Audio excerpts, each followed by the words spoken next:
Bismillahirrahmanirrahim. Assalamualaikum warahmatullahi wabarakatuh. Waalaikumsalam. Kembali lagi dengan saya Fahmi Mujidur Rahman di podcast kita dengan adik saya Fatur Rahman. Untuk kali ini kita di episode kedua ya. Insyaallah. Episode kedua. Nah, teman-teman, kemarin kita sempat berbicara masalah-masalah yang lalu. Untuk segmen kali ini kita pengen ngobrolin masalah berkaitan dengan hafal Al-Quran atau menghafal Al-Quran dari segi murojaah, dari segi menghafal, pokoknya banyak deh yang akan kita ulas pada episode kali ini. Oke, dengan narasumber kita, Fatur Rahman, gimana kabarnya nih, Tur? Alhamdulillah baik, sehat. Baik ya, sehat ya. Alhamdulillah. Nah, kan kamu ini sebenarnya udah ini belum sih? Udah hafal Quran belum sih? Alhamdulillah udah. Udah ya, alhamdulillah. Alhamdulillah. Nah, aku pengen nanya nih, sebagai seorang yang udah hafal Quran, tentunya banyak tuh orang-orang awam tuh mereka sering kali bertanya-tanya tuh, nih orang kok bisa ngafal Quran? Pokoknya banyak pertanyaan-pertanyaan yang sebenarnya ingin ditanyain sama orang yang belum hafal Quran. Nah, sebenarnya Fatur tuh, kamu itu kapan mulai terjun dalam ngafal Al-Quran? Alhamdulillah ya, ngafal Quran itu mulai ngafal ya di target dengan serius dengan benar itu waktu SMA. SMA? Waktu masih di pondok ya? Iya, kelas 4. Berarti kelas 1 SMA ya. Oh, kelas satu Tapi SMA. kalau untuk ngafal, itu sebenarnya dari SD kan udah mulai ngafal tapi Iya. enggak Hilang-hilang, hilang. hilang, masuk gitu lah. SMP juga mulai ngafal, tapi nggak seserius ketika SMA. Ketika SMA benar-benar kita, oh bismillah niat ngafal, punya target tertulis yang benar, niat ngafal alhamdulillah selesai. Tapi untuk kelas 4 SMA kan kamu pondoknya bukan pondok Ya, tahfidz kan? tahfidz. Pondok tahfidz. Itu sebuah ini sih menurut aku tuh ya, untuk santri yang dia bukan di pondok tahfidz dan dia sadar akan hal itu sebenarnya sebuah pencapaian sendiri. Ya. Jadi jarang loh, soalnya aku kan dulu kan juga di pondok yang sama. Dalam kelas 4 tuh aku nggak mikir kayak buat ngafal Quran. Yang ngafal ada karena ngafal apa yang diminta dari pondok kan. Cuman untuk serius untuk ngafal Quran dari kelas 4 atau kelas 1 SMA itu hanya orang-orang muwafaq sebenarnya. Makanya kamu termasuk orang muwafaq insya Allah dalam masalah ngafal Quran ini. Berarti dari kelas 1 SMA. Kelas 1 SMA itu udah mulai punya bikin target, dan alhamdulillah targetnya kecapai. Waktu itu target kamu berapa? Targetnya selesai. Oh, targetnya selesai. Jadi selesai di tahun yang sama atau enggak di tahun berikutnya. Tapi memang target yang aku bikin itu intinya satu hari satu halaman. Satu hari satu halaman. Dan itu konsisten. Konsisten alhamdulillah. Masya Allah. Jadi target itu tercapai dengan mulus lah istilahnya. Jadi nggak banyak gangguan benar-benar. Target itu satu hari satu halaman tuh kayak rasanya gampang gitu. Bahkan sempat satu hari satu lembar. Satu hari satu lembar. Ya, sebelum target satu hari satu halaman itu, aku bikin target satu hari satu lembar. Jadi sempat satu lembar, tapi ada yang nasihatin kakak kelas, jangan satu lembar kebanyakan. Nanti murojaahnya sulit, keteteran. Udah akhirnya dikurangin di satu halaman. Oh, gitu. Waktu itu kamu punya partner nggak? Untuk partner untuk ngafal murojaah, ngafal gitu. Nggak punya. Berarti kamu sendiri bener-bener ngafal sendiri. Kalau ngafal sebenarnya ya kayak kalau ngafal sendiri. Tapi kalau teman ngafal itu ada yang sama-sama ngafal punya. Oh. Tapi kalau untuk teman saling ngafal, saling setoran itu nggak ada. Ya. Jadi bener ngafal doang, nggak di-storein, murojaah sendiri nggak di-storein gitu. Oh. Itu kalau menurut aku sih pencapaian banget. Soalnya untuk umur anak di kelas 1 SMA di ma'had yang notabene dia bukan ma'had tahfidz, itu jarang orang sadar akan pentingnya ngafal Quran sebenarnya. Pertanyaan selanjutnya nih, sebenarnya kamu tuh punya motivasi tersendiri kah dalam hal yang membuat kamu ingin menghafal Al-Quran? Jadi motivasi yang mendorong kamu buat menghafal Al-Quran itu apa? Waktu itu gitu, Pak. Waktu itu ya memang motivasi terbesarnya itu pengen banggain orang tua. Itu yang pertama titiknya. Jadi itu memang pengen ya, karena waktu itu kan memang dari anak-anak Umi ya belum ada yang hafal Quran kan. Oh iya sih benar ya. Belum ada. Waktu itu kamu kelas 1 SMA itu aku udah lulus kan? Udah lulus. Udah lulus kan, iya. Jadi aku tuh tugasan maksudnya. Iya, tugasan. Jadi memang belum ada yang hafal Quran. Jadi pengen ya satu lah gitu. Iya, satu ngafal Quran lah. Itu dari anak Umi nggak bisa hafal Quran, dan itu memang semua aku ceritain ke Umi. waktu kamu udah mulai atau belum? Oh, udah mulai. Oh, Prosesnya. telepon nih ceritanya. Iya, telepon aku dari Umi, aku progres hafal Quran, aku udah hafal segini juz, aku pengen hafal semua Al-Quran 30 juz gitu. Jadi mungkin dari situ juga Umi mungkin doain. Oh, Ya, jadi bisa situ jadi, yang iya. bisa jadi yang bikin kamu maftuh gitu. Iya, Foto-foto bisa dari situ. dimudahkan oleh Allah itu mungkin salah satunya doa dari Umi biar aku ngafal Quran gampang mungkin. Masya Dari Allah, situ. Masya Allah. Motivasinya emang pengen banggain orang tua. Sama itu sih. Orang tua ya. Oh gitu. Ngomong-ngomong masalah doa orang tua nih teman-teman ya. Dulu sebelum aku ikut ngafal Quran juga, dulu waktu masih di pondok juga, aku tuh nggak ada kayak kesadaran kayak kamu waktu satu SMA, tuh gue harus ngafal Quran nih gitu kan. Nggak ada. Cuman salah satu doa yang aku paling sering, apa namanya, paling sering lantunkan adalah, ya Allah saya ini pengen ngafal Quran, tuh berikanlah saya kemampuan untuk ngafal Quran. Itu aja doa dulu deh. Sampai lulus pun aku belum ngafal Quran kan. Itu cuma modal doa doang. Sampai lulus, tugasan, kemudian baru setelah tugasan kayak ada minat untuk ngafal Quran. Dan apa namanya, jaraknya lama sih sampai selesai ngafal Quran tuh jaraknya lama. Dan aku mikir, jangan-jangan apa namanya, selesainya aku waktu buat ngafal Quran itu dari doa yang waktu di SMA dulu atau masih di pondok dulu gitu. Ini menarik ya masalah doa ini. Oke, pertanyaan selanjutnya nih. Kalau orang kan dia dalam menghafal Quran kan beda-beda. Ada yang punya metode khusus, kemudian ada yang punya metode yang lumrah dipakai oleh orang-orang seperti biasanya, atau dia punya metode andalan nih. Nah, kamu itu punya metode tersendiri nggak dalam menghafal Quran? Metode yang kamu jagoin nih, jargonnya apa? Sebenarnya mungkin ya. Karena juga aku jarang nanya-nanya orang ngafal Quran gimana sih caranya, enggak Oh, nanya. jadi kamu nggak betul-betul nggak nyari pengalaman orang Enggak gimana? nanya pengalaman orang enggak. Oke. Jadi ya gimana sih cara ngafal? Ya udah ngafal satu halaman misalnya, baca satu ayat, baca artinya, terus hafalin satu ayat diulang-ulang, satu ayat, satu ayat berikutnya, satu ayat berikutnya. Jadi per ayat nanti kalau udah banyak misalnya setengah halaman diulang dari atas sampai setengah gitu. Nanti dari satu halaman ulang atas sampai setengah sampai bawah. Jadi sebenarnya metode sama aja, intinya ngawal per ayat, baca terjemahan, per ayat diterjemahkan kayak gitu. Oke. Jadi sebenarnya ya termasuk metode yang umum dipakai ya? Iya, umum dipakai sebenarnya kayak gitu. Soalnya kalau kamu kan ngapalnya kan satu ayat. Kalau aku itu lebih ke apa namanya, lebih entah metode itu aku apa nih rasain dari lama atau setelah kesini-sini gitu. Jadi aku ngerasa menghafal satu ayat itu buat pribadi ya. Hafal satu ayat itu kayak dia mungkin mudah. Cuman kita akan kerja 2 kali untuk ngikat dari ayat 1 sampai setelahnya dan setelahnya dari setelahnya seperti itu. Kalau aku metodenya adalah aku tuh baca dari awal sampai akhir dari satu muka itu satu halaman, ulang-ulang, tapi ulangnya bukan satu ayat, ulangnya satu halaman. Dan nanti di bacaan yang ke-10 itu udah nyantol gitu.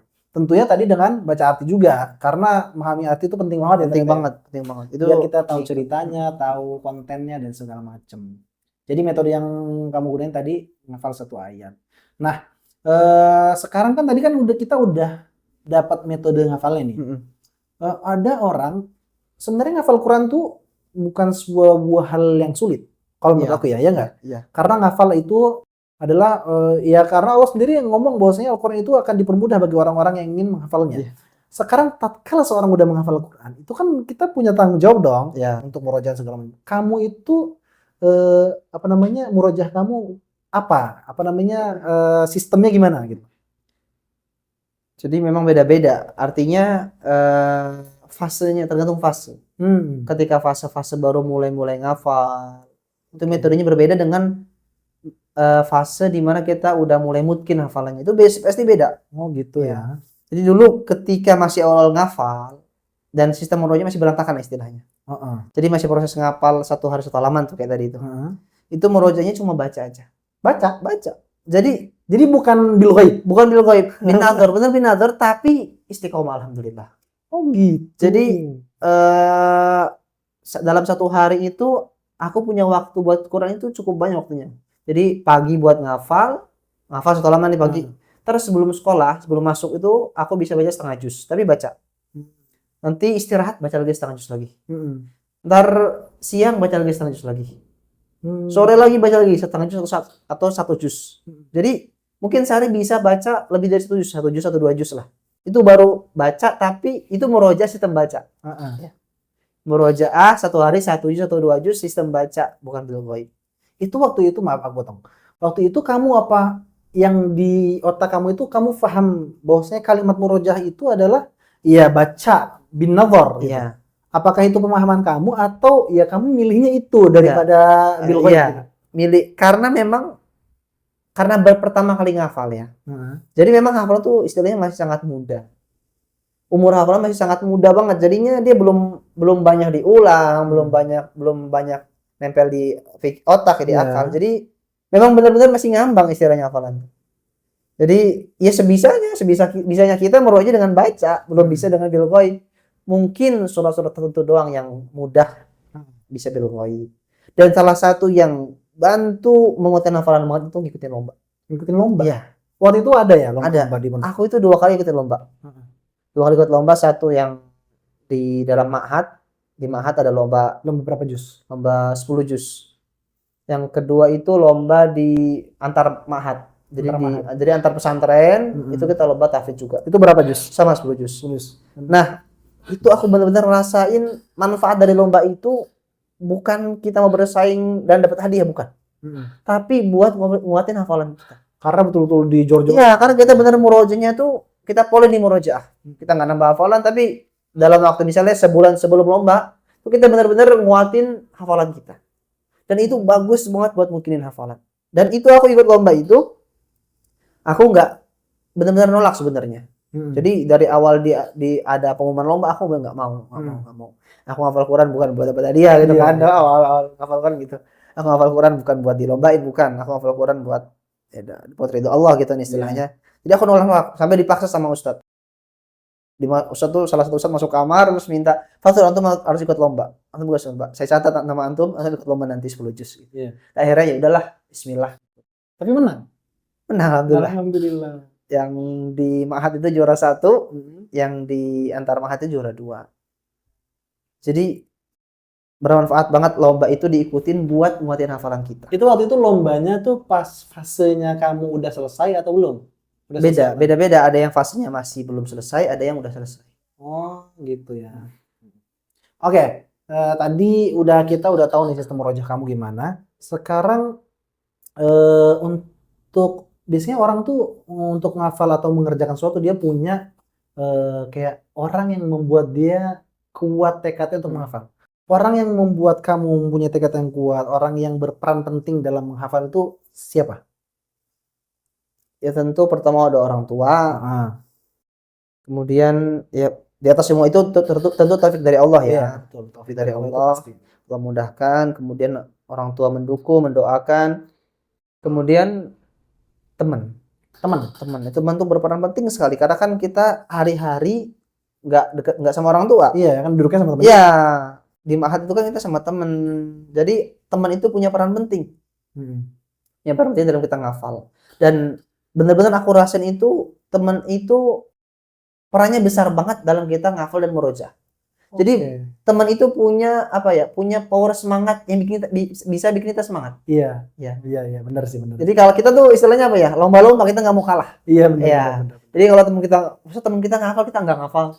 Teman kita hari ini dia dapat satu halaman, kita nggak dapat gitu. Iya. Jadi memang di ma'had itu dulu aku punya teman yang sama-sama semangat ngafal, sama-sama semangat murojaah. Jadi kita lomba-lomba di situ. Berlomba. Kayak gitu sih. Jadi teman itu perannya besar banget ya dalam kita mengejar cita-cita kita. Benar.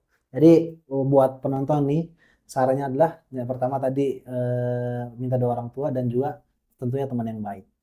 Kemudian kalau misalnya kita setelah udah ngafal nih, terus udah nemuin sistem yang bagus dalam murojaah, itu pasti kadang-kadang ada fase-fase di mana kita tuh males. Karena sistemnya lumrah kan, maksudnya kan. Ada futur, kemudian udah betul-betul malas, entah itu karena cobaan atau ya cuman gara-gara malas aja gitu. Nah, kamu waktu masuk ke dalam fase-fase itu, ketemu sama masa-masa itu strategi yang kamu gunain itu apa? Kadang ya minta nasihat dari temen, minta motivasi. Pernah aku satu waktu tuh sehari full nggak baca Quran dari pagi sampai malam. Itu nggak tahu kenapa rasanya tuh males nggak baca Quran. Sampai-sampai aku nulis di Quranku sendiri kata-kata motivasi biar nyemangatin diriku sendiri. Jadi aku tulis di Quran tapi katanya buat aku. Jadi biar aku semangat lagi. Tapi hari itu aku benar-benar dari pagi sampai malam itu aku nggak baca Quran. Aku duduk di samping temanku, aku bilang, aku dari pagi belum baca Quran nih, belum murojaah. Nasihatin dong, itu hari nasihatin. Ya alhamdulillah besoknya ya bisa semangat lagi, bisa. Ya karena itu sih teman sih. Karena ngelihat temen, teman semangat lagi, alhamdulillah semangat lagi. Jadi kembali lagi teman ya. Kembali lagi ke teman. Karena ya kita butuh tawasau bil haq, tawasau bis sabr itu Benar penting. banget, benar banget. Saling menasihati, saling memotivasi itu penting. Iya benar banget. Oke. Sekarang terakhir nih sebelum penutupan. Pahit manis dalam apa namanya sepak terjang menghafal Al-Quran itu apa? Ya, pasti ada pahitnya dan pasti ada manisnya ya kalau Ya. dalam segala hal ya. Kalau pahitnya ya pahitnya ketika itu sih kita udah ngafal tapi sama sekali nggak nyangkut. bukan ketika ngafal, setelah ngafal. Maksudnya gimana tuh? Ini kita udah ngafal tapi nggak nyangkut gimana? Jadi kita nih pagi ngafal nih, sore itu udah nggak nyangkut sama sekali. Oh jadi waktu kamu mau coba baca ulang nggak ada gitu? Dan itu baru sorenya. Oh iya benar. Itu benar rasanya, kok bisa ya gitu. Itu hanya di surat tertentu atau kebetulan aja di Enggak, waktu tertentu? enggak. Gitu? Jadi itu fase itu aku rasain ketika awal-awal ngafal. Itu benar-benar fase pertama hafal itu memang ya jadi memang hafalan itu di umur sih. Umur. Kalau semakin tua hafalan kita dan diulang-ulang terus, itu selalu semakin kuat. Iya betul. Tapi memang di awal-awal kita ngafal itu maklum sekali, hafalan kita masih sangat lama tuh maklum banget. Karena memang baru banget, masih istilahnya masih umur jagung lah.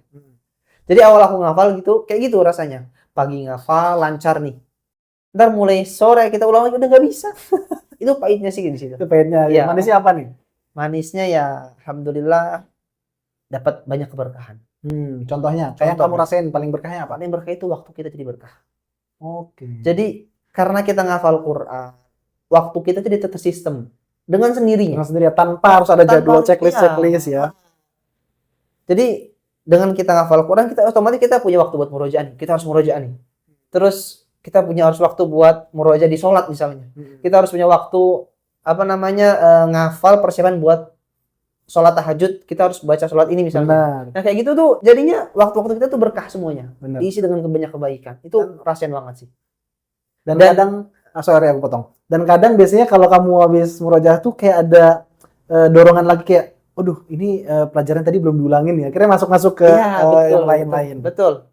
Jadinya karena kita ngafal Quran, hal-hal lain jadi ikut dapat kebaikannya. Benar banget. Itu terasa banget sih. Dan ketika kita jauh dari Quran nih, itu terasa berkahnya hilang. Langsung berantakan semua.